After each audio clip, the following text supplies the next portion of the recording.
आहे वाजेचा आला काल. म्हणजे थोडक्यामध्ये परभणीमध्येच का असं चुका व्हायले. जिओ 74चं नानासाहेबाची बी दुरुस्ती करून आता झोनवरून येईल त्यासाठी पाठपुरावा करोल, पण हे बी पाहायला पाहिजे. आणि दुसरं जे आहे उपकेंद्र सहाय्यक कायम करण्याची प्रक्रिया 16 जानेवारीपर्यंत थांबलेली आहे. 16 जानेवारीपर्यंत थांबलेली आहे. आचारसंहिता असल्यामुळे होणार नाही, परंतु SBCचा प्रश्न तोपर्यंत रिझल्ट त्याचा आणावा लागणार आहे. EWSला त्यांनी सातपुतेजीने क्लिअर केला, मानेसाहेबांनी क्लिअर केला. EWSचा आम्ही ऑर्डर काढतो म्हणले. फक्त SBCचा प्रश्न आहे.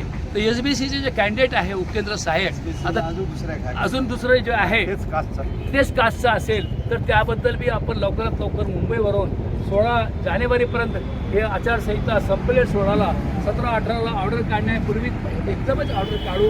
हिंगोलीची ऑर्डर तयार आहे, परभणीची तयार आहे, नांदेडची फक्त आचारसंहितामध्ये थांबलेली आहे आणि विद्युत सहायकाचे नेतृत्व जे असतील ते थांबलेलं आहे. असो या ठिकाणी मी मान्यवरांना धन्यवाद देतो की आपण आमच्या या वार्ताफलकांचं अनावरण करण्यासाठी सन्माननीय गजेंद्र गाडेकर साहेब आले, आपल्या सर्व अतिरिक्त कार्यकारी अभियंता आले, आपले HRचे मॅनेजर आले, या सर्वांचं गव्हाणे साहेब आले. आज यांच्या सर्वांच्या साक्षीने हे वार्ताफलकाचं उद्घाटन गाजत वाजत या परभणीकरांनी करत आहे. आता पुढचा जो पाडवा आहे आमच्या नानाचा, जिंतूरचा असेल किंवा पालमचा असेल, सोनपेठचा असेल, कारण हे नाना थांबणारा माणूस नाही. हळूहळू करून जातो. निश्चितरित्या पावलं ते पाडत आहे. आणि या ठिकाणी माझे सर्व लेखा सहाय्यक हे लोक आलेले आहे आणि आमच्या दाजींना सांगायचं. चट्टे साहेब, उपस्थित सर्व पदाधिकारी आणि बंधू आणि भगिनी, आजचा हा जो वार्ताफलक अनावरणाचा जो कार्यक्रम अतिशय सुंदर असा कार्यक्रम झालेला आहे. संघटनेसोबत प्रशासनाचं नेहमीच सहकार्य असते. कुठल्याही कामामध्ये संघटना ही कुठलं सामाजिक काम असेल, आता जसं साहेबांनी सांगितलं बसण्यासाठी जे बेंच अतिशय चांगलं काम आहे. संघटना नेहमीच चांगल्या कामामध्ये पुढे असते. प्रशासनाकडून सुद्धा संघटनेला नेहमीच सहकार्य आम्ही करत राहू. जसं सांगितलं साहेबांनी की वार्ताफलक हा बोलता असला पाहिजे, तर ते सुद्धा सगळे आपले पदाधिकारी त्याचा अंमल करतील.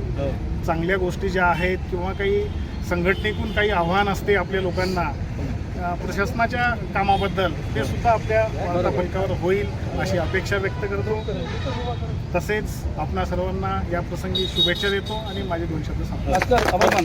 जे वीजतांत्रिक कामगार संघटना परभणी मंडल कार्यकारिणी तसेच झोन कार्यकारिणी, सब डिव्हिजन कार्यकारिणी यांच्या संयुक्त विद्यमाने 11 डिसेंबरपासून संयुक्त असं वार्ताफलक अनावरण प्रत्येक तालुक्यामध्ये करण्याचा मानस आहे. आज परभणी शहर उपविभाग तसेच परभणी ग्रामीण उपविभागचं अनावरण कार्यक्रमाचे अनावरण फलकाचे अध्यक्ष गाडेकर साहेब, तसेच प्रमुख उपस्थिती गावकरी साहेब, गव्हाणे साहेब आणि संघटनेचे सरचिटणीस हाजी सय्यद जैरुद्दीन, सल्लागार RP थोरात साहेब, कोले मामा यांच्या उपस्थितीत आज संपन्न झाला.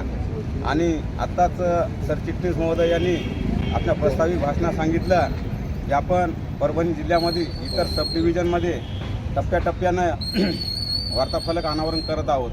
मी रात्री सरचिटणीस महोदय यांना बोललो की आपण सिमेंटचे बाकडे जे वीज ग्राहक वगैरे येतात त्यांच्यासाठी इथं जर 4-2 लावले तर संकल्पना कशी राहते. साहेबांनी म्हणजे तुरंत ही चांगली संकल्पना आहे आणि तो सुद्धा आपला करण्याचा संघटनेचा मानस आहे.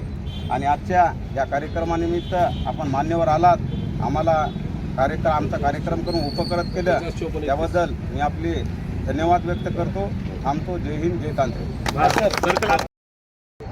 अध्यक्ष नानासाहेब चट्टे, त्याच्यानंतर कार्यक्रमाचे उद्घाटक गाडेकर साहेब, आपल्या संघटनेचे सर्व श्री जैरुद्दीन साहेब, थोरात साहेब, कोले मामा, नांदडे साहेब आणि प्रमुख गावकरी साहेब आणि घुगे साहेब आणि गव्हाणे साहेब या कार्यक्रमाला आल्याबद्दल आणि कार्यक्रम यशस्वीरित्या पार पाडल्याबद्दल मी सर्वांचे आभार मानतो.